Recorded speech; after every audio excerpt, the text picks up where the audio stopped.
আসসালামু আলাইকুম। শিরোনামে আমন্ত্রণ জানাচ্ছি আমি মিতা মোস্তফা। জুলাই আগস্ট গণহত্যা এবং মানবতা বিরোধী অপরাধের মামলায় আজ আন্তর্জাতিক অপরাধ ট্রাইব্যুনালে ৭ সাবেক পুলিশ কর্মকর্তা এবং ১ সাবেক সেনা কর্মকর্তাকে হাজির করার কথা রয়েছে। আন্তর্জাতিক অপরাধ ট্রাইব্যুনালে আছেন আমাদের সিনিয়র করেসপন্ডেন্ট তামজিদ সুমন। আমরা সরাসরি যাচ্ছি তার কাছে। তামজিদ, আদালতে কি আসামিদের হাজির করা হয়েছে?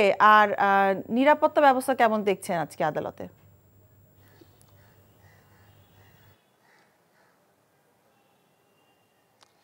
মিতা, আদালতে এখনো পর্যন্ত আসামিদেরকে হাজির করা হয়নি, কারণ আমরা যেটি জানতে পেরেছি আদালতে এই ট্রাইব্যুনাল থেকে আমাদেরকে যেটি জানানো হয়েছে 10:30 নাগাদ হয়তো আসামিদেরকে আদালতে তোলা হবে, নিয়ে আসা হবে এবং এজলাস 10:30টার পরেই বসার কথা রয়েছে। আপনি জানেন যে যাদেরকে নিয়ে আসা হবে তাদের মধ্যে কিন্তু পুলিশের ঊর্ধ্বতন কর্মকর্তা আছেন, সেনা কর্মকর্তা সাবেক আছেন।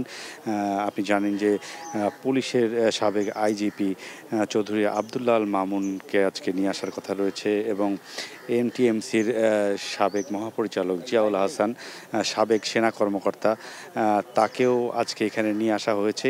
এছাড়া ইয়ার সময় যে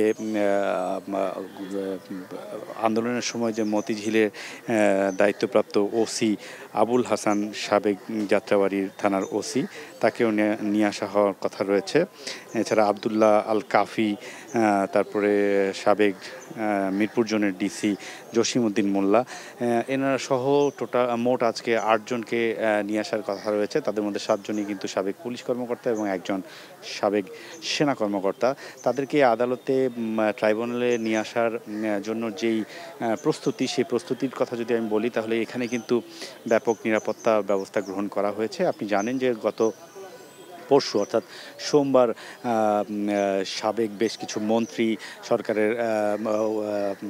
গত সরকারের উপদেষ্টায় এনাদেরকে আনা হয়েছিল এবং সেই সময় কিন্তু নিরাপত্তা ব্যবস্থা গ্রহণ করা হয়েছিল। তবে আজকে এই দ্বিতীয় দিনে আজকে এই সাবেক পুলিশ কর্মকর্তা এবং সেনা কর্মকর্তাদের উপস্থিতিকে ঘিরে অনেক বেশি শৃঙ্খলাবদ্ধ হয়ে এখানে কিন্তু কাজ চলছে, কারণ আইন শৃঙ্খলা বাহিনীর সদস্যরা এখানে অনেক বেশি সতর্ক অবস্থায় রয়েছেন এবং খুবই বেছে বেছে ঠিক এই কাজের সাথে যারা সংশ্লিষ্ট সেসব আইনজীবী এবং গণমাধ্যম কর্মীদেরকে এখানে প্রবেশ করতে দেওয়া হয়েছে সংবাদ সংগ্রহের জন্য। সব মিলিয়ে এখানে কঠোর একটি বলয় তৈরি করা হয়েছে আইন শৃঙ্খলার, যেটির মাধ্যমে এই আদালতের কার্যক্রম পরিচালনার জন্য যে নিরাপত্তা প্রদান সেটির ব্যবস্থা করা হয়েছে। মিতা,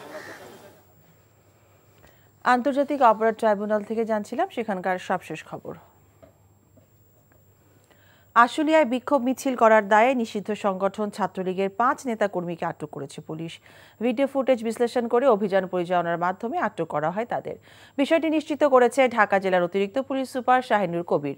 আটককৃতরা সবাই আশুলিয়ার জামগড়া এলাকায় ভাড়া বাসায় থাকেন। সোমবার দুপুরে আশুলিয়া গাজীপুরের সীমান্তবর্তী গোরাট এলাকায় বাগবাড়ি সড়কে একটি ঝটিকা মিছিল বের করে ছাত্রলীগ। পুলিশ বলছে দ্রুত বিচার আইনে আটককৃতদের বিরুদ্ধে মামলা দায়ের করা হয়েছে।